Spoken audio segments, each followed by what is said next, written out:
आइए बात करते हैं chapter 1 steel like an artist की। इस चैप्टर में हम ये समझने की कोशिश करते हैं कि क्रिएटिविटी असल में क्या होती है और लोग इसे अक्सर गलत तरीके से क्यों समझते हैं।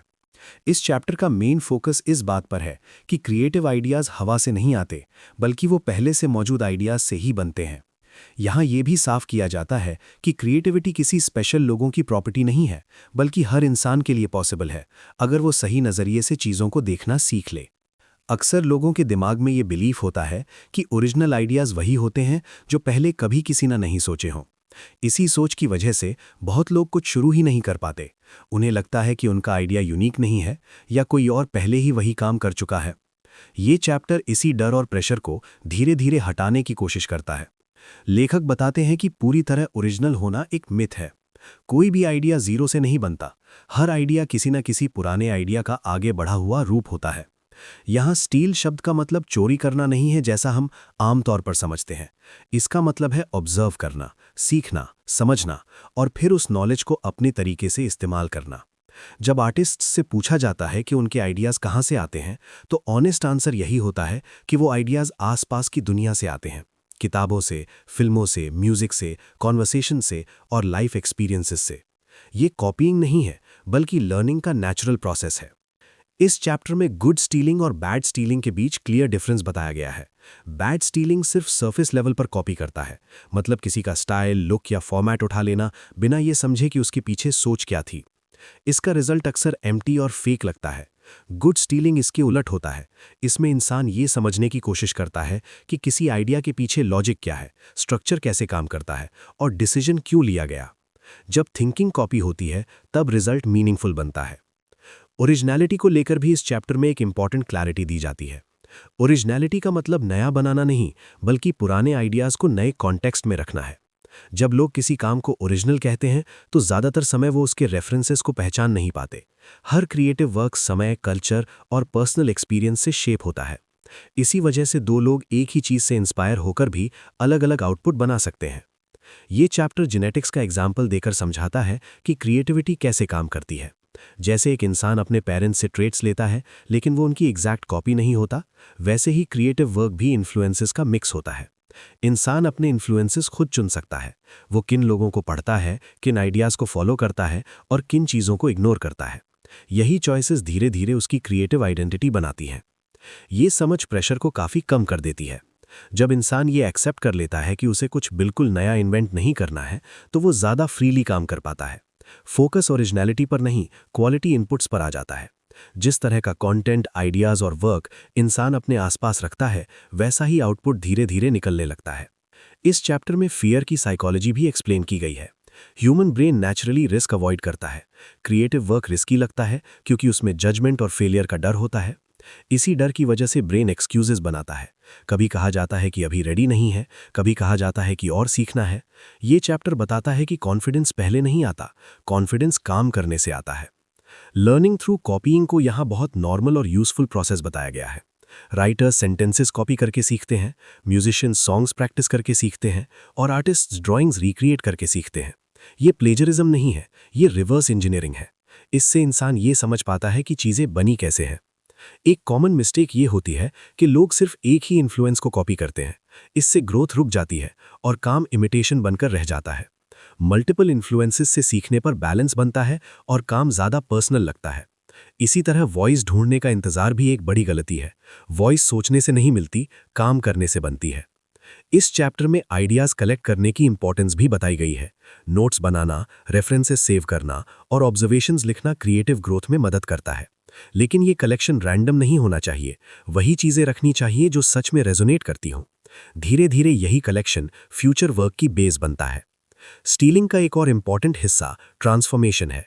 आइडियाज़ को वैसे का वैसा यूज़ नहीं करना, बल्कि उन्हें अपने एक्सपीरियंस के साथ मिक्स करना। यही प्रोसेस इन्फ्लुएंस को कंट्रीब्यूशन में बदल देता है। टाइम के साथ लर्निंग एक्सप्रेशन बन जाती है। शेयरिंग को भी इस चैप्टर में ज़रूरी बताया गया है। शेयरिंग अप्रूवल लेने के लिए नहीं, बल्कि क्रिएटिव कॉन्वर्सेशन का हिस्सा बनने के लिए होती है। जब वर्क शेयर किया जाता है, तो थिंकिंग क्लियर होती है और लर्निंग फास्ट होती है। ये चैप्टर ये भी क्लियर करता है कि स्टीलिंग शॉर्टकट्स या डिसऑनेस्टी नहीं है, ये अवेयरनेस और ह्यूमिलिटी का साइन है। हर क्रिएटर किसी हिस्ट्री का हिस्सा होता है। हर कोई दूसरों से सीखता है, कुछ अपना जोड़ता है और आगे बढ़ा देता है। आखिर में ये चैप्टर बहुत कामली ये मैसेज देता है कि गोल परफेक्टली ओरिजिनल बनना नहीं है। गोल ऑनेस्ट, थॉटफुल और एंगेज्ड रहना है। मीनिंगफुल आइडियाज कलेक्ट करना, उन्हें ट्रांसफॉर्म करना और सिंसियरली कंट्रीब्यूट करना ही क्रिएटिव वर्क की असली फाउंडेशन है। ये अप्रोच डर को कम करता है और रिस्पॉन्सिबिलिटी को बढ़ाता है। सीखने की रिस्पॉन्सिबिलिटी, इन्फ्लुएंसेस को रिस्पेक्ट करने की रिस्पॉन्सिबिलिटी और दुनिया में कुछ यूजफुल जोड़ने की रिस्पॉन्सिबिलिटी, यही इस चैप्टर का कोर मैसेज है। यही स्टील लाइक एन आर्टिस्ट का असली मतलब है। आइए बात करते हैं chapter 2, don't wait until you know who you are to get started की। इस चैप्टर में हम ये समझने की कोशिश करेंगे कि किसी भी क्रिएटिव काम या जीवन के किसी नए रास्ते की शुरुआत करने के लिए खुद को पूरी तरह समझ लेना जरूरी नहीं होता। इस चैप्टर का मुख्य भाव ये है कि शुरुआत से पहले क्लैरिटी ढूंढना अक्सर हमें आगे बढ़ने से रोक देता है। ये चैप्टर इस बात से शुरू होता है कि ज़्यादातर लोग सोचते हैं कि पहले उन्हें ये समझ आ जाना चाहिए कि वे कौन हैं, उन्हें क्या बनना है और उनकी असली पहचान क्या है। लोगों को लगता है कि जब तक ये सब क्लियर नहीं होगा तब तक कुछ शुरू करना सही नहीं है। लेकिन लेखक यहाँ ये साफ करते हैं कि अगर कोई इंसान इसी इंतज़ार में बैठा रहे तो वो कभी शुरुआत ही नहीं कर पाएगा। जिंदगी में बहुत सी चीज़ें ऐसी होती हैं जो सोचने से नहीं बल्कि करने से समझ में आती हैं। इस चैप्टर का एक बहुत इंपॉर्टेंट आइडिया ये है कि इंसान खुद को काम करते हुए पहचानता है। जब हम कुछ बनाते हैं, कुछ लिखते हैं, कुछ सीखते हैं या एक्सपेरिमेंट करते हैं, तभी हमें ये पता चलता है कि हमें क्या पसंद है और क्या नहीं। सिर्फ प्लानिंग करने से या दूसरों को देखकर सोचने से क्लैरिटी नहीं आती। क्लैरिटी एक्शन लेने के बाद धीरे धीरे बनती है। यहाँ ये भी समझाया गया है कि बहुत से लोग शुरुआत करने से डरते हैं क्योंकि उन्हें लगता है कि वे अभी रेडी नहीं हैं। उन्हें लगता है कि उनके अंदर अभी नॉलेज कम है या कॉन्फिडेंस कम है। लेकिन लेखक बताते हैं कि कॉन्फिडेंस कभी भी पहले नहीं आता। कॉन्फिडेंस हमेशा एक्शन के बाद आता है। जब इंसान कुछ करना शुरू करता है तभी उसे धीरे धीरे भरोसा आने लगता है। इस चैप्टर में एक कॉमन प्रॉब्लम की बात की गई है जिसे इम्पोस्टर सिंड्रोम कहा जाता है। ये वो फीलिंग होती है जब इंसान को लगता है कि वो बस दिखावा कर रहा है और असल में उसे कुछ नहीं आता। ज़्यादातर एजुकेटेड और सोचने वाले लोगों में ये फीलिंग बहुत आम होती है। उन्हें लगता है कि किसी भी समय कोई आकर कह देगा कि तुम फेक हो। लेकिन ये चैप्टर साफ कहता है कि लगभग हर क्रिएटिव इंसान कभी न कभी ऐसा फील करता है। ये इस बात का साइन नहीं है कि आप गलत हैं, बल्कि ये इस बात का साइन है कि आप कुछ नया करने की कोशिश कर रहे हैं। यहाँ एक इंटरेस्टिंग बात ये भी बताई गई है कि क्रिएटिव काम थोड़ा थिएटर जैसा होता है।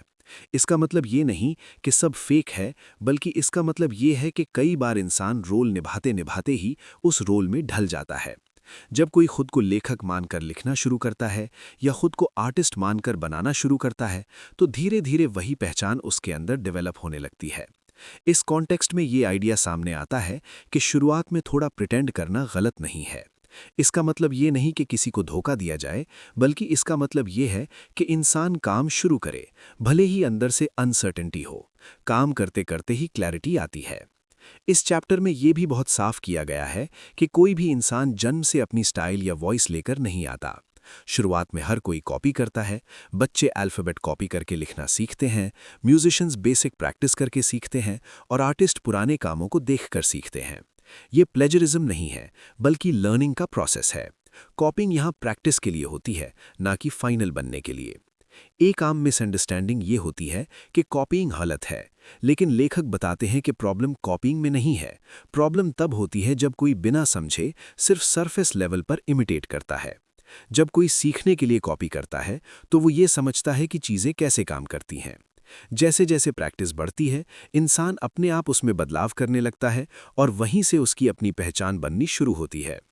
ये चैप्टर रियल लाइफ में बहुत आसानी से अप्लाई होता है। अगर कोई स्टूडेंट कंफ्यूज्ड है कि उसका फ्यूचर क्या होगा, तो ये चैप्टर यही सिखाता है कि एक्सपेरिमेंटेशन से ही रास्ता साफ होता है। अगर कोई जॉब कर रहा है और अनश्योर है कि आगे क्या करना चाहिए, तो भी छोटे छोटे स्टेप्स और साइड एक्सपेरिमेंट्स से क्लैरिटी आती है। बड़े फैसले हमेशा छोटे एक्शन से निकलते हैं। ये भी समझाया गया है कि फेलियर से डरना नेचुरल है, लेकिन फेलियर ही सबसे बड़ा टीचर होता है। जब इंसान कुछ करता है और उसमें अच्छा या बुरा रिजल्ट आता है, तभी उसे सही फीडबैक मिलता है। सिर्फ सोचने से या प्लानिंग से कभी भी रियल फीडबैक नहीं मिलता। इस चैप्टर का एक सटल मैसेज ये भी है कि प्रोसेस पर भरोसा रखना सीखना चाहिए। कोई भी क्रिएटिव जर्नी स्ट्रेट लाइन में नहीं चलती। कंफ्यूजन, डाउट और डायरेक्शन चेंज होना नॉर्मल है। इन्हीं मोमेंट्स में इंसान खुद को बेहतर समझता है। अगर कोई इंसान क्लैरिटी का इंतजार करता ही रह जाए तो वो इस पूरे प्रोसेस से बाहर रह जाता है। अंत में ये चैप्टर बहुत शांति से ये बात रखता है कि शुरुआत इम्परफेक्ट ही होगी और यही ठीक है। परफेक्शन की डिमांड इंसान को रोक देती है, जबकि इम्परफेक्ट एक्शन इंसान को आगे बढ़ाता है। खुद को जानने का सबसे अच्छा तरीका यही है कि कुछ बनाया जाए, कुछ किया जाए और धीरे धीरे सीखा जाए। इस चैप्टर की कोर सीख बहुत सिंपल है। पहले काम, फिर समझ, पहले एक्शन, फिर क्लैरिटी। जब इंसान इस ऑर्डर को एक्सेप्ट कर लेता है तो क्रिएटिव लाइफ भी आसान हो जाती है और डिसीजंस लेना भी। यही इस चैप्टर का असली मैसेज है। आइए बात करते हैं chapter 3, write the book you want to read की। इस चैप्टर में ये समझने की कोशिश की जाती है कि क्रिएटिव काम की शुरुआत बाहर की दुनिया को खुश करने से नहीं, बल्कि अपनी अंदर की जिज्ञासा से होती है। ये चैप्टर इस सवाल से निकलता है कि आखिर इंसान क्या बनाए, क्या लिखे या किस तरह का काम शुरू करे जब सामने इतने सारे ऑप्शंस हों और कंफ्यूजन बना रहे। ये चैप्टर इस बात पर फोकस करता है कि ज्यादातर लोग जब कुछ क्रिएट करना चाहते हैं तो सबसे पहले यही सोचते हैं कि लोगों को क्या पसंद आएगा, मार्केट क्या चाहता है या ट्रेंड क्या चल रहा है। लेकिन इस सोच में एक प्रॉब्लम है। जब इंसान सिर्फ बाहर की उम्मीदों के हिसाब से काम करता है तो उसका काम धीरे धीरे खोखला लगने लगता है। उसमें सच्चाई और गहराई कम हो जाती है। इस चैप्टर का मेन आइडिया ये है कि इंसान को वही बनाना चाहिए, वही लिखना चाहिए जो वो खुद पढ़ना, देखना या इस्तेमाल करना चाहता है। यहाँ ये भी समझाया गया है कि राइट व्हाट यू नो जैसी सलाह अक्सर लोगों को लिमिट कर देती है, क्योंकि हर इंसान की लाइफ रोजमर्रा की होती है और अगर कोई सिर्फ वही लिखे जो वो जानता है तो बहुत कुछ नया बनने से रह जाता है। इसके बजाय ये चैप्टर ये कहता है कि राइट व्हाट यू लाइक, यानी जो चीज़ें आपको पसंद हैं, जिनसे आप एक्साइटेड होते हैं, जिनकी कमी आपको लगती है, उन्हीं से आपका क्रिएटिव काम निकल सकता है। इस चैप्टर में ये क्लियर किया गया है कि हर इंसान किसी न किसी चीज़ का फ़ैन होता है। कोई किताबों का, कोई फिल्मों का, कोई म्यूज़िक का, कोई आइडियाज़ का। जब हम किसी काम को पसंद करते हैं तो हमारे अंदर एक नेचुरल इच्छा होती है कि काश ऐसा कुछ और होता, काश इसमें ये भी होता या काश ये थोड़ा अलग होता। यही पॉइंट क्रिएशन की शुरुआत बनता है। अगर दुनिया में वो चीज़ मौजूद नहीं है जो आप देखना चाहते हो तो शायद वही चीज़ आपको खुद बनानी चाहिए। ये चैप्टर ये भी बताता है कि बहुत सारी क्रिएटिव चीज़ें फैन फिक्शन से शुरू होती हैं, यानी पहले से मौजूद किसी आइडिया से इंस्पायर्ड होकर कुछ नया बनाना। इसमें कुछ गलत नहीं है, बल्कि ये सीखने और आगे बढ़ने का एक नेचुरल तरीका है। जब इंसान अपने पसंदीदा काम को देखकर सोचता है कि मैं इसे अपने तरीके से कैसे बनाता, तो वहीं से उसकी खुद की आवाज़ धीरे धीरे डेवलप होती है। ये आइडिया इसलिए भी ज़रूरी है क्योंकि जब इंसान ऐसा काम करता है जो वो खुद कंज्यूम करना चाहता है तो उसे काम करते हुए थकान कम लगती है, उस काम में दिलचस्पी बनी रहती है, वो काम बोझ नहीं लगता और यही सस्टेनेबिलिटी का बेस बनता है। बाहर से मिली तारीफ या अप्रूवल अस्थायी होती है, लेकिन अंदर से आने वाली संतुष्टि लंबे समय तक चलती है। इस चैप्टर में एक कॉमन मिसअंडरस्टैंडिंग को भी तोड़ा गया है।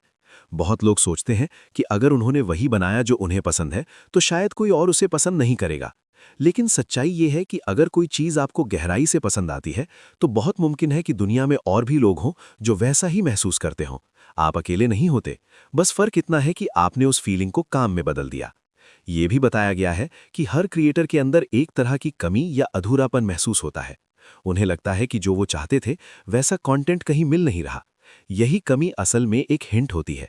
ये हिंट बताता है कि आपको किस दिशा में काम करना चाहिए। जिस चीज़ की आपको सबसे ज़्यादा कमी लगती है, शायद वही चीज़ आपको बनानी चाहिए। रियल लाइफ में इस चैप्टर को अप्लाई करना काफ़ी आसान है। अगर कोई लिखना चाहता है तो वो वही लिखे जो वो खुद पढ़ना चाहता है। अगर कोई वीडियो बनाता है तो वैसा वीडियो बनाए जो वो खुद बार बार देखना पसंद करे। अगर कोई प्रोडक्ट या सर्विस बनाना चाहता है तो वो वही बनाए जिसे वो खुद इस्तेमाल करना चाहे।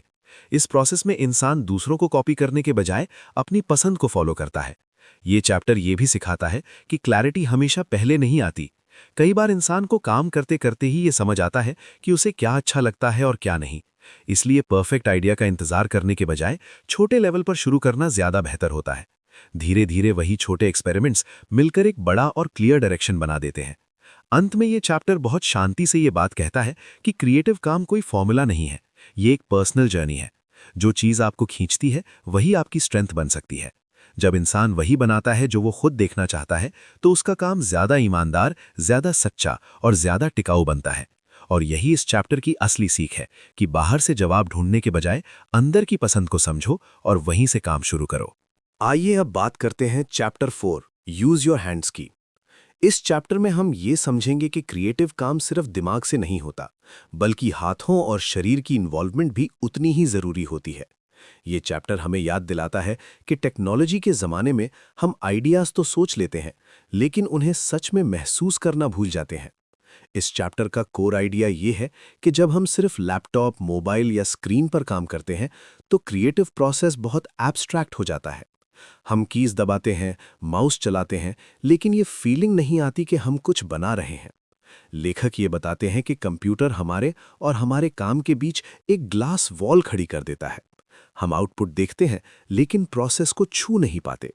इसी वजह से कई बार काम डल लगने लगता है और आइडियाज फ्लो नहीं करते। ये चैप्टर साफ कहता है कि हमारे हाथ असली टूल्स हैं। जब हम हाथों से लिखते हैं, ड्रॉ करते हैं, कट पेस्ट करते हैं या किसी फिजिकल चीज के साथ काम करते हैं, तो हमारा दिमाग अलग तरह से रिएक्ट करता है। बॉडी और ब्रेन के बीच एक कनेक्शन बनता है। आइडियाज सिर्फ सोच से नहीं आते, मूवमेंट से भी आते हैं। जब हाथ चलते हैं तो दिमाग भी धीरे धीरे खुलने लगता है। यहाँ एक इम्पॉर्टेंट पॉइंट ये है कि सिर्फ दिमाग से आने वाला काम अक्सर कमजोर होता है। अगर क्रिएटिव वर्क में बॉडी शामिल नहीं है, तो उसमें डेप्थ कम हो जाती है। अच्छे म्यूजिशियन को देखिए या किसी अच्छे स्पीकर को, उनका शरीर भी उस काम में शामिल होता है। यही एनर्जी काम को अलाइव बनाती है। इस चैप्टर में यह भी समझाया गया है कि कंप्यूटर आइडिया बनाने के लिए नहीं, बल्कि आइडिया को पॉलिश करने के लिए बेस्ट है। कंप्यूटर एडिटिंग के लिए अच्छा है, पब्लिश करने के लिए अच्छा है, लेकिन शुरुआत करने के लिए नहीं। स्क्रीन पर काम करते समय हम बहुत जल्दी डिलीट करने लगते हैं। परफेक्शन जल्दी आ जाता है और आइडिया पैदा होने से पहले ही मर जाता है। पेपर पर लिखते समय ऐसा प्रेशर नहीं होता, वहां मिस्टेक्स अलाउड होती हैं।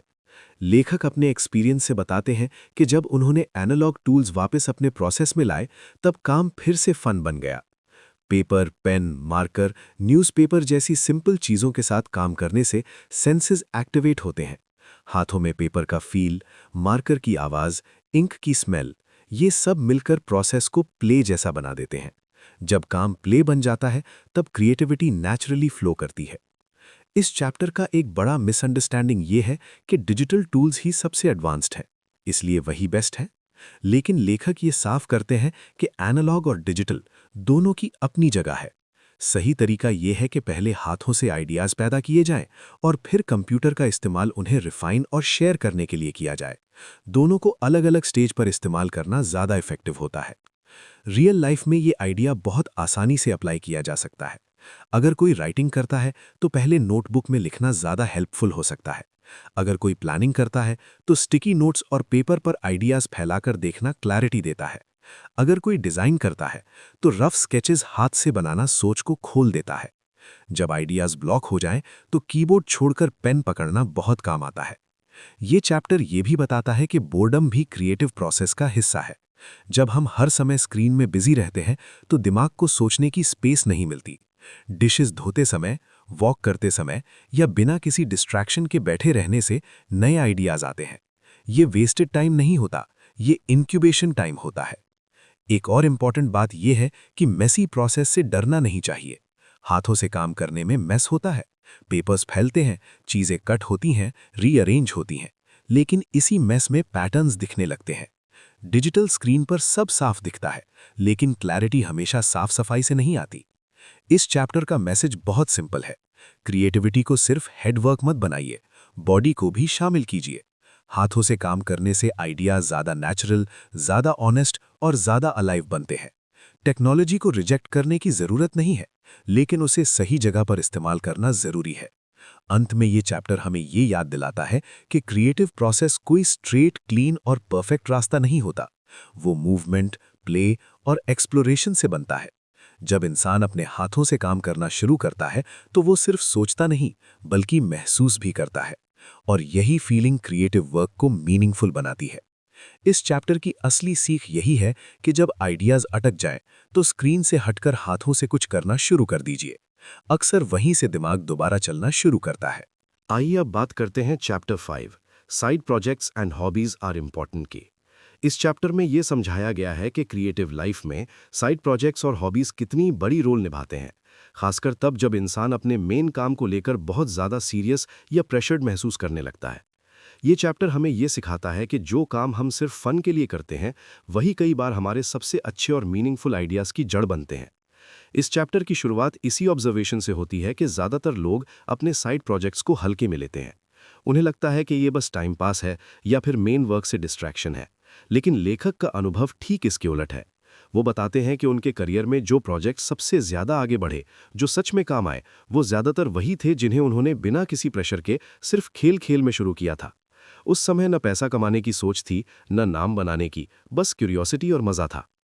ये चैप्टर ये साफ करता है कि साइड प्रोजेक्ट्स इसलिए इंपॉर्टेंट होते हैं क्योंकि उनमें एक्सपेक्टेशन कम होती है।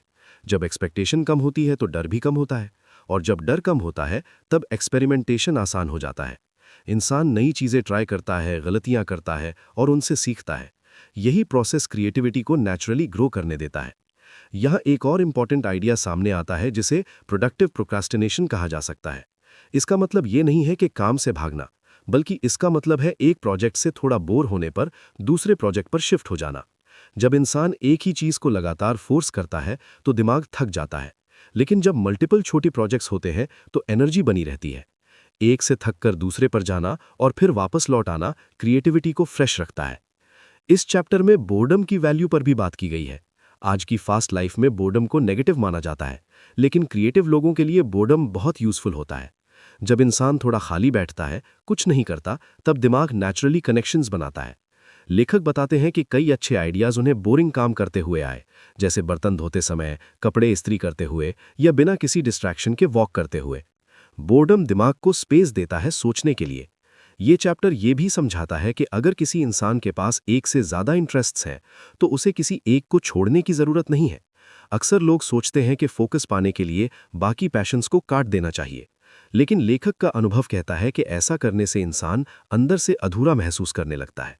जब कोई अपने एक हिस्से को दबा देता है तो उसका असर बाकी काम पर भी पड़ता है। सभी इंटरेस्ट्स को साथ रहने देना, उन्हें आपस में इंटरैक्ट करने देना, नई सोच को जन्म देता है। ये बात रियल लाइफ में बहुत आसानी से दिखती है। बहुत से लोग जॉब करते हैं और साथ में कोई हॉबी रखते हैं, जैसे म्यूजिक, ड्राइंग, राइटिंग, फोटोग्राफी या स्पोर्ट्स। ये हॉबीज़ पैसा या स्टेटस नहीं देती, लेकिन मेंटल बैलेंस देती हैं। ये हॉबीज़ इंसान को रिचार्ज करती हैं। जब मेन काम स्ट्रेसफुल हो जाता है, तब यही साइड एक्टिविटीज़ एनर्जी वापस लाती हैं। इस चैप्टर में हॉबी और साइड प्रोजेक्ट के बीच एक सटल फर्क भी बताया गया है।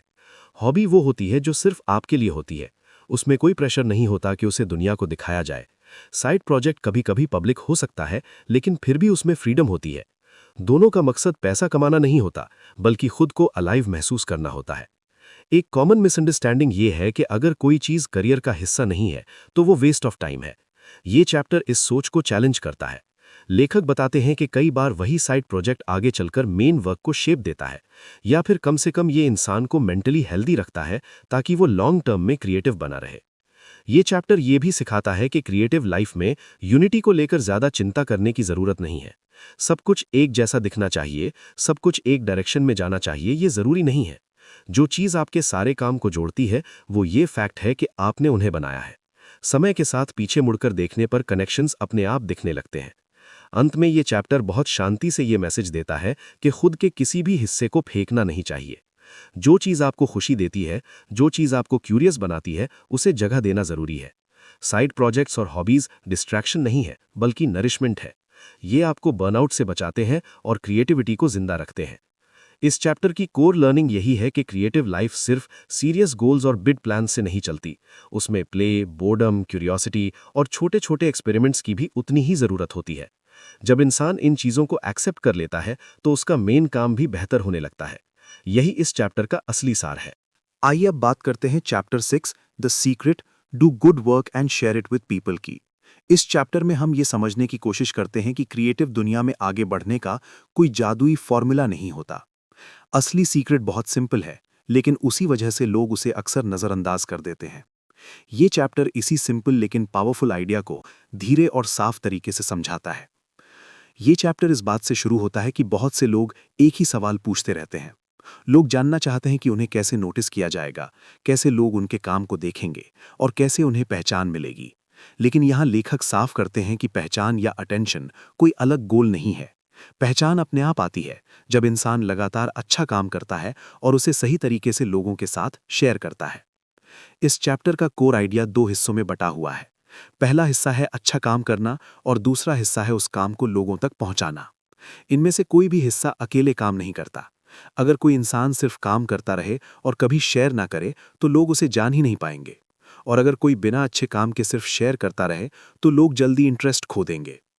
अच्छा काम करना आसान नहीं होता। इसमें टाइम लगता है, पेशेंस लगता है और बहुत बार फ्रस्ट्रेशन भी होती है। शुरुआत में काम अक्सर एवरेज या कमज़ोर लगता है, लेकिन ये स्टेज हर इंसान के लिए नॉर्मल होती है। यहाँ ये समझाया गया है कि कोई शॉर्टकट नहीं होता। रोज़ थोड़ा थोड़ा बेहतर बनना ही एकमात्र रास्ता है। जो लोग इस स्टेज को एक्सेप्ट कर लेते हैं वही आगे बढ़ते हैं। दूसरा हिस्सा है काम को शेयर करना।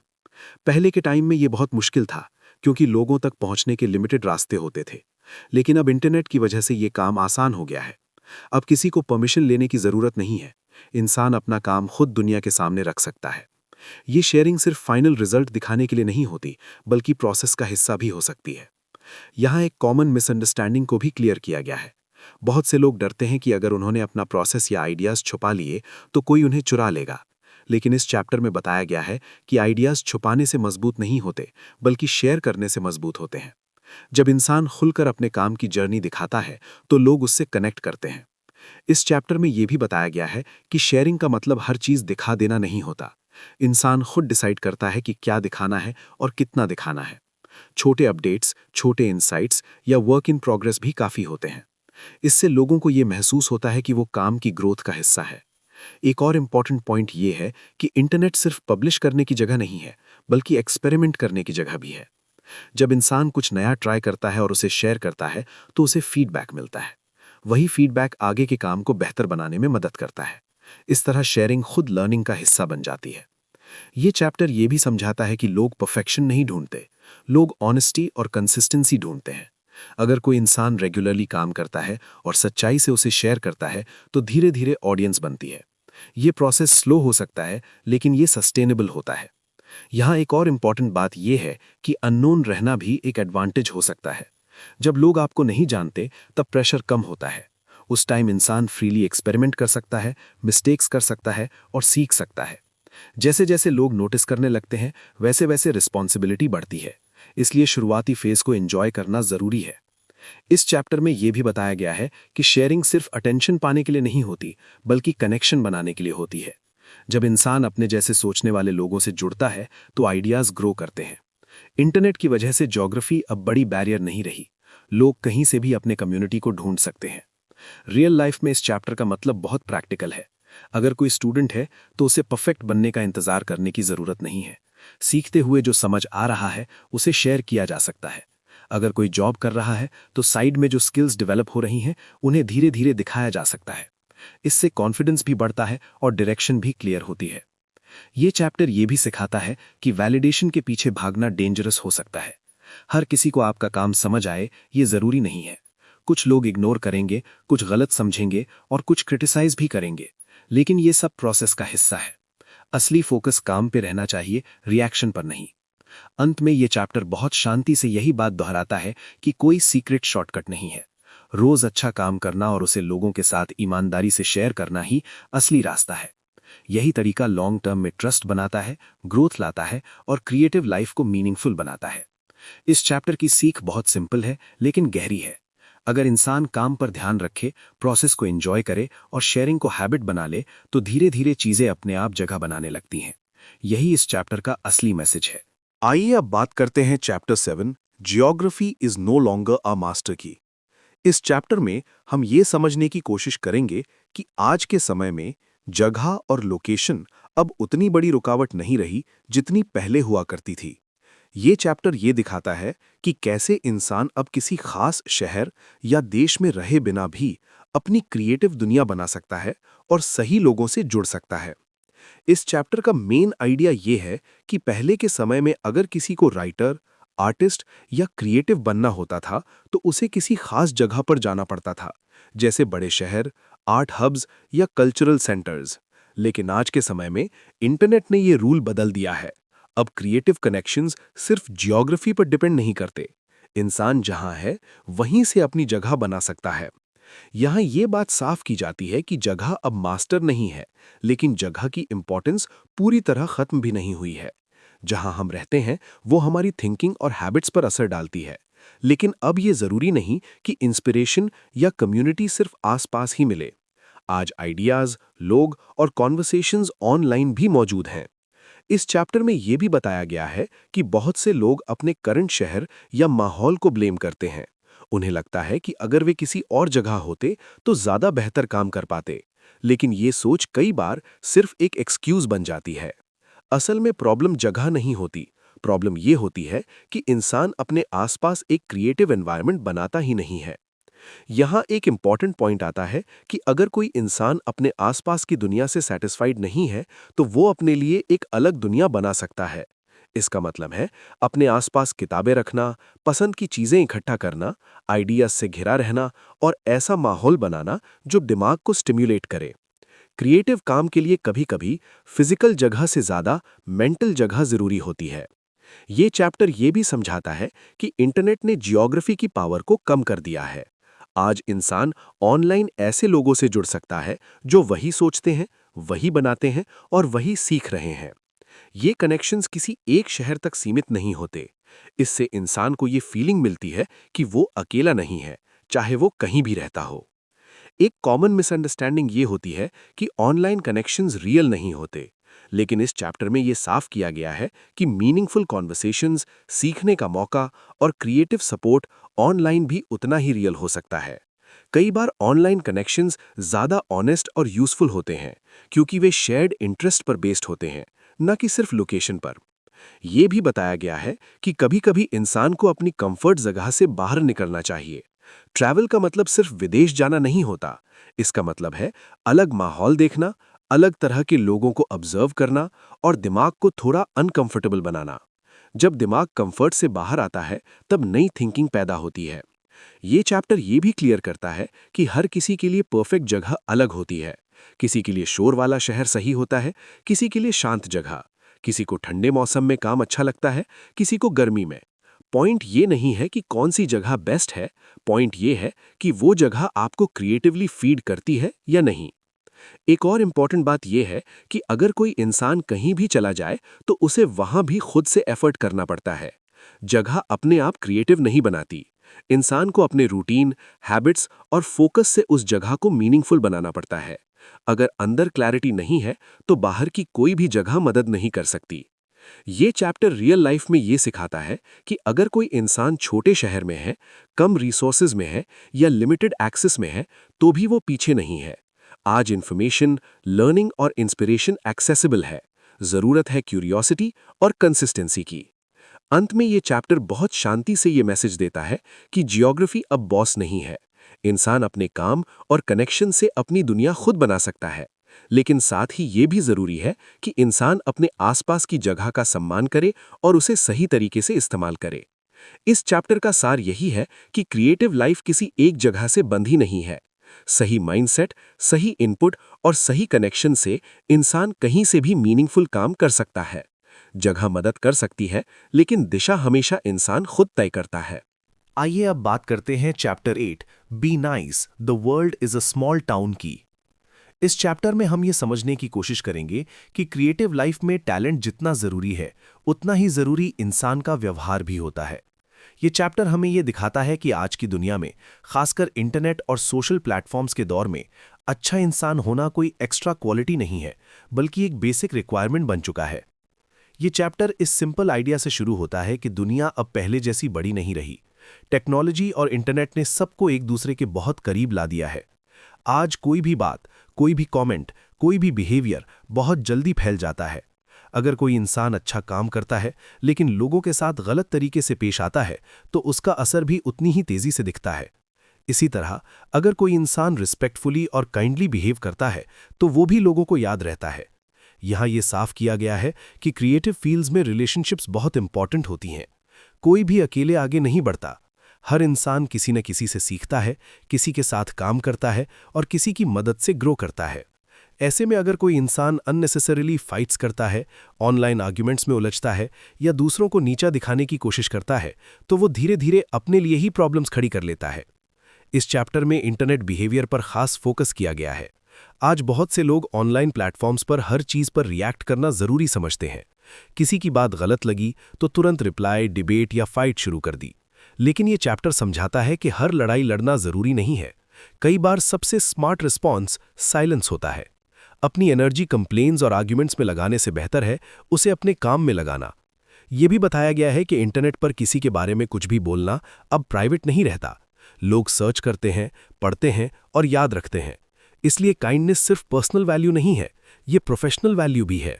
अगर कोई इंसान ऑनलाइन और ऑफलाइन दोनों जगह रिस्पेक्टफुली बिहेव करता है तो लोग उसके साथ जुड़ना चाहते हैं, उससे सीखना चाहते हैं और उसके काम को सपोर्ट करना चाहते हैं। इस चैप्टर में ये आइडिया भी सामने आता है कि अच्छे लोगों के आसपास रहना बहुत ज़रूरी है। जैसे फिजिकल लाइफ में कंपनी मैटर करती है, वैसे ही डिजिटल लाइफ में भी मैटर करती है। जिन लोगों को फॉलो किया जाता है, जिनकी बातें पढ़ी जाती हैं, जिनके आइडियाज़ कंज्यूम किए जाते हैं, उनका असर सोच पर पड़ता है। इसलिए ये ज़रूरी है कि इंसान ऐसे लोगों के साथ जुड़ा रहे जिनसे सीखने को मिले, ना कि सिर्फ कंप्लेन्स और नेगेटिविटी मिले। एक इम्पॉर्टेंट बात ये भी कही गई है कि अगर कोई रूम में सबसे टैलेंटेड इंसान खुद को मानने लगे तो शायद वो गलत रूम में है। ग्रोथ वहीं होती है जहां आसपास लोग आपसे बेहतर हों, स्मार्टर हों और इंस्पायर करते हों। ऐसे लोगों के पास रहकर ह्यूमिलिटी अपने आप आ जाती है और लर्निंग कंटिन्यूस बनी रहती है। ये चैप्टर एंगर के बारे में भी एक बैलेंस्ड बात करता है। गुस्सा आना गलत नहीं है। कई क्रिएटिव लोग एंगर से ही एनर्जी लेते हैं, लेकिन फर्क इस बात से पड़ता है कि उस एंगर का यूज़ कैसे किया जाता है। अगर गुस्से को कंप्लेन्स, आर्ग्यूमेंट्स और ऑनलाइन फाइट्स में खर्च कर दिया जाए तो वो वेस्ट हो जाता है। लेकिन अगर वही एंगर अपने काम में लगाया जाए तो वो पावरफुल फ्यूल बन सकता है। यहाँ अप्रिसिएशन और ग्रैटिट्यूड का भी जिक्र आता है। अगर किसी का काम जेन्युइनली अच्छा लगता है तो उसे ओपनली अप्रिशिएट करना एक हेल्दी हैबिट है। अप्रिसिएशन का मतलब ये नहीं होता कि बदले में कुछ एक्सपेक्ट किया जाए। अप्रिसिएशन अपने आप में कंप्लीट होती है। जब बिना किसी एक्सपेक्टेशन के रिस्पेक्ट दिखाया जाता है तो रिलेशनशिप्स नेचुरली मजबूत होती हैं। इस चैप्टर में वैलिडेशन के आइडिया को भी बहुत कामली एक्सप्लेन किया गया है। हर इंसान चाहता है कि उसका काम नोटिस हो, अप्रिशिएट हो, ये नेचुरल है। लेकिन अगर कोई इंसान सिर्फ वैलिडेशन के लिए काम करता है तो वो हमेशा डिसअपॉइंटेड रहेगा। लोग कभी समझेंगे, कभी नहीं समझेंगे, कभी प्रेज मिलेगा, कभी इग्नोर किया जाएगा। इसलिए फोकस वैलिडेशन पर नहीं, काम पर होना चाहिए। ये भी समझाया गया है कि मिसअंडरस्टैंडिंग क्रिएटिव लाइफ का हिस्सा है। हर कोई हर काम को समझे ये पॉसिबल नहीं है। कुछ लोग गलत समझेंगे, कुछ लोग क्रिटिसाइज करेंगे और कुछ लोग इग्नोर भी करेंगे। ऐसे मोमेंट्स में काइंडनेस और पेशेंस बहुत इंपॉर्टेंट हो जाते हैं। ओवर रिएक्ट करने से सिचुएशन बेहतर नहीं होती। इस चैप्टर का एक सटल मैसेज ये भी है कि अच्छे रिश्ते बनाए रखने के लिए ईगो को थोड़ा पीछे रखना पड़ता है। हर बात में सही साबित होना जरूरी नहीं है। कई बार लेटिंग गो ज्यादा वैल्यूएबल होता है, खासकर क्रिएटिव जर्नी में जहां लॉन्ग टर्म रिलेशनशिप्स ज्यादा मैटर करती हैं। रियल लाइफ में इस चैप्टर का एप्लीकेशन बहुत क्लियर है। चाहे ऑफिस हो, फ्रीलांसिंग हो, कंटेंट क्रिएशन हो या कोई भी creative field, respectful behaviour trust बनाता है। ट्रस्ट अपॉर्चुनिटीज लाता है, अपॉर्चुनिटीज ग्रोथ लाती हैं। ये चेन बहुत सिंपल है, लेकिन लोग इसे अक्सर अंडर एस्टिमेट कर देते हैं। अंत में ये चैप्टर ये याद दिलाता है कि काइंडनेस कोई वीकनेस नहीं है, ये स्ट्रेंथ है। एक ऐसी स्ट्रेंथ जो क्वाइटली काम करती है, लेकिन लॉन्ग टर्म में बहुत बड़ा फर्क लाती है। दुनिया छोटी है, लोग कनेक्टेड है और रेपुटेशन धीरे धीरे बनती है। इस चैप्टर का कोर मैसेज यही है कि अच्छा काम करना जरूरी है, लेकिन अच्छा इंसान बने रहना उससे भी ज्यादा जरूरी है। जब इंसान अपने काम पर फोकस रखता है, अननेसेसरी फाइट्स से दूर रहता है और लोगों के साथ रिस्पेक्टफुली बिहेव करता है, तो क्रिएटिव जर्नी ज्यादा स्मूथ और मीनिंगफुल बन जाती है। यही इस चैप्टर की असली सीख है। आइए बात करते हैं chapter 9, be boring, it's the only way to get work done की।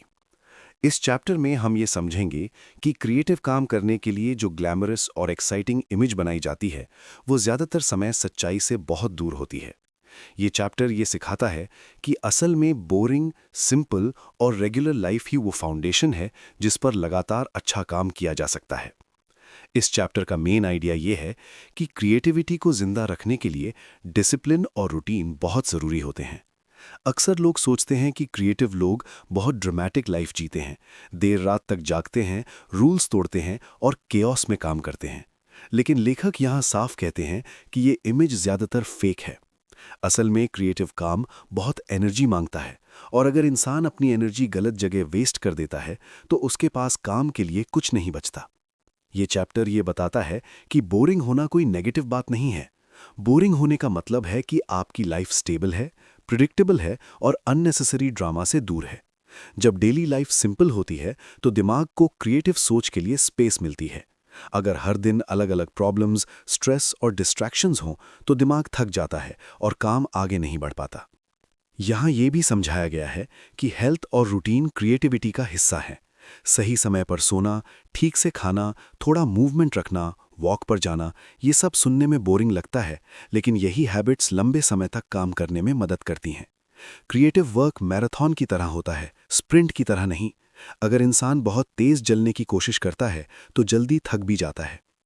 एक कॉमन मिसअंडरस्टैंडिंग ये होती है कि अगर लाइफ एक्साइटिंग नहीं है तो क्रिएटिविटी मर जाएगी, लेकिन ये चैप्टर बताता है कि एक्साइटमेंट बाहर की चीज़ है और क्रिएटिविटी अंदर से आती है। जब लाइफ बोरिंग होती है तब दिमाग खुद आइडियाज़ बनाने लगता है। खाली समय, रेपिटिशन और रूटीन में ही डीप वर्क पॉसिबल होता है। ये चैप्टर पैसे और जॉब की रियलिटी पर भी बात करता है। बहुत लोग ये मानते हैं कि क्रिएटिव बनने के लिए जॉब छोड़नी पड़ेगी या पैसा इंपॉर्टेंट नहीं है, लेकिन लेखक कहते हैं कि मनी स्ट्रेस क्रिएटिविटी को सबसे ज़्यादा डैमेज करता है। एक सिंपल जॉब जो बिल्स पे कर दे और रूटीन दे, क्रिएटिव फ्रीडम बढ़ा सकती है। जब बेसिक नीड्स सिक्योर होती हैं तब इंसान बिना डर के एक्सपेरिमेंट कर पाता है। ये भी बताया गया है कि डे जॉब कोई दुश्मन नहीं है। डे जॉब स्ट्रक्चर देता है, लोगों से कनेक्ट कराता है और टाइम मैनेज करना सिखाता है। सबसे इंपॉर्टेंट बात यह है कि रूटीन बनती है। अगर हर दिन थोड़ा सा टाइम क्रिएटिव काम के लिए फिक्स हो जाए तो धीरे धीरे बड़ा काम बन जाता है। इस चैप्टर में कंसिस्टेंसी पर बहुत जोर दिया गया है। रोज थोड़ा काम करना, भले ही मूड ना हो, इंस्पिरेशन ना हो, यही असली सीक्रेट है। इंस्पिरेशन बाद में आती है, पहले रूटीन बनता है। जब इंसान रोज बैठकर काम करता है तो दिमाग खुद उस रिदम में आ जाता है। ये चैप्टर ये भी सिखाता है कि लॉन्ग टर्म सोच रखना ज़रूरी है। फेम, रिकग्निशन और रिजल्ट्स तुरंत नहीं आते। क्रिएटिव करियर धीरे धीरे बनता है। बोरिंग डेली एफर्ट ही वो चीज़ है जो टाइम के साथ बड़ा इम्पैक्ट बनाती है। रोज़ का छोटा एफर्ट जब जुड़ता है तभी कुछ मीनिंगफुल बनता है। अंत में ये चैप्टर बहुत शांत तरीके से ये बात क्लियर करता है कि बोरिंग लाइफ क्रिएटिव काम की दुश्मन नहीं है, बल्कि उसकी सबसे अच्छी दोस्त है। जब लाइफ सिंपल, स्टेबल और ग्राउंडेड होती है तब क्रिएटिविटी को ग्रो करने का पूरा स्पेस मिलता है। ड्रामा कम होता है, फोकस बढ़ता है और काम धीरे धीरे आगे बढ़ता है। इस चैप्टर की कोर सीख यही है कि अगर इंसान लंबे समय तक कुछ बनाना चाहता है तो उसे एक्साइटिंग दिखने की ज़रूरत नहीं है। उसे बस रेगुलर, डिसिप्लिन्ड और बोरिंग रहना सीखना होगा। यही तरीका है जिससे असली काम होता है और वही काम समय के साथ मीनिंगफुल बनता है। आइए अब बात करते हैं चैप्टर 10, क्रिएटिविटी इज सब्ट्रैक्शन की। इस चैप्टर में हम ये समझेंगे कि क्रिएटिव काम सिर्फ जोड़ने का खेल नहीं होता, बल्कि ज़्यादातर मामलों में सही चीज़ें हटाने का नाम ही असली क्रिएटिविटी है।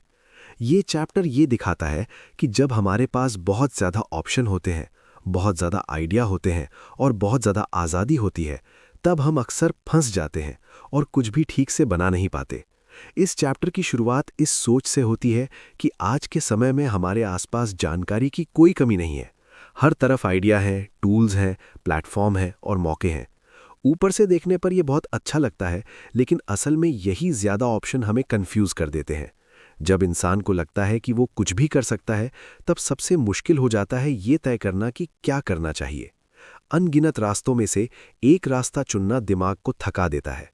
ये चैप्टर ये समझाता है कि क्रिएटिव ब्लॉक अक्सर तब आता है जब हमारे सामने बहुत ज़्यादा चॉइस होती है। इंसान सोचता है कि जब सब कुछ मुमकिन है तब सही फैसला कौन सा है। इसी डर की वजह से वो शुरुआत ही नहीं करता। लेकिन जब सीमाएं होती हैं तब दिमाग को साफ दिशा मिलती है। लिमिटेशन दिमाग को फोकस देती है। यहाँ ये भी बताया गया है कि क्रिएटिविटी का मतलब हर चीज़ को शामिल करना नहीं है। कई बार सबसे अच्छा काम तब निकलता है जब हम कुछ चीज़ों को जानबूझकर बाहर छोड़ देते हैं। जो नहीं दिखाया गया है वही काम को ज़्यादा असरदार बना देता है। जो नहीं कहा गया वही बात को गहराई देता है। इसलिए क्रिएटिविटी जोड़ने से ज़्यादा हटाने की कला है। एक आम गलतफहमी ये होती है कि ज़्यादा रिसोर्स, ज़्यादा टाइम और ज़्यादा पैसे होने से बेहतर काम होगा। लेकिन ये चैप्टर बताता है कि जब सब कुछ बहुत आसानी से मिल जाता है तब काम अक्सर ढीला हो जाता है। जब समय कम होता है तब इंसान ज़रूरी चीज़ों पर ध्यान देता है।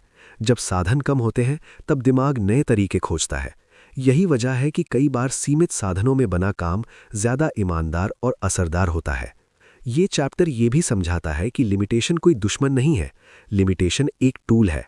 जब हम अपने लिए कुछ नियम बनाते हैं, जैसे कम समय में काम करना, कम टूल्स का इस्तेमाल करना या एक ही दिशा में सोचना, तब दिमाग ज़्यादा क्रिएटिव तरीके से काम करने लगता है।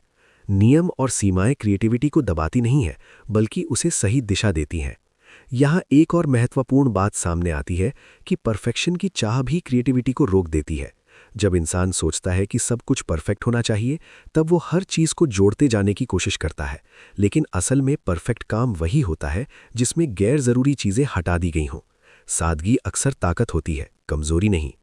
इस चैप्टर में ये भी समझाया गया है कि हर आइडिया को पकड़कर रखना ज़रूरी नहीं है। कुछ आइडिया अच्छे होते हैं, लेकिन हर आइडिया सही समय पर सही जगह फिट नहीं बैठता। समझदारी इसी में है कि ये पहचाना जाए कि किस आइडिया को छोड़ देना है। छोड़ना भी एक क्रिएटिव फैसला होता है। रियल लाइफ में ये सोच बहुत काम आती है। काम हो, पढ़ाई हो या कोई पर्सनल प्रोजेक्ट हो, जब हम बहुत ज़्यादा चीज़ें एक साथ करने की कोशिश करते हैं तब रिजल्ट कमज़ोर हो जाता है। लेकिन जब हम तय करते हैं कि अभी सिर्फ एक या दो ज़रूरी चीज़ों पर ध्यान देंगे, तब काम साफ और बेहतर होता है। फोकस अपने आप बढ़ जाता है। ये चैप्टर ये भी दिखाता है कि अपनी सीमाओं को अपनाना क्यों ज़रूरी है। हर इंसान के पास एक जैसी स्किल, एक जैसा समय या एक जैसी एनर्जी नहीं होती। जब इंसान अपनी लिमिटेशन को स्वीकार कर लेता है और उसी के अंदर काम करता है, तब वो ज़्यादा ईमानदार काम बना पाता है। जो लोग अपनी लिमिटेशन से लड़ते रहते हैं, वे अक्सर थक जाते हैं। अंत में ये चैप्टर बहुत शांति से ये बात कहता है कि क्रिएटिविटी सिर्फ ये नहीं है कि क्या जोड़ा जाए, बल्कि ये भी है कि क्या छोड़ा जाए। सही चुनाव वही है जो काम को साफ, समझने लायक और असरदार बनाए। हर चीज़ को शामिल करने की ज़रूरत नहीं होती। कभी-कभी सबसे सही फैसला कुछ चीज़ों को बाहर रखने में ही होता है। इस चैप्टर की असली सीख यही है कि जब दुनिया में सब कुछ उपलब्ध हो, तब असली ताकत सही चीज़ें चुनने और बाकी को छोड़ देने में होती है। क्रिएटिविटी तब सबसे अच्छे तरीके से सामने आती है जब इंसान सीमाओं को दुश्मन नहीं, बल्कि साथी मान लेता है। यही सोच काम को हल्का, साफ और सच्चा बनाती है।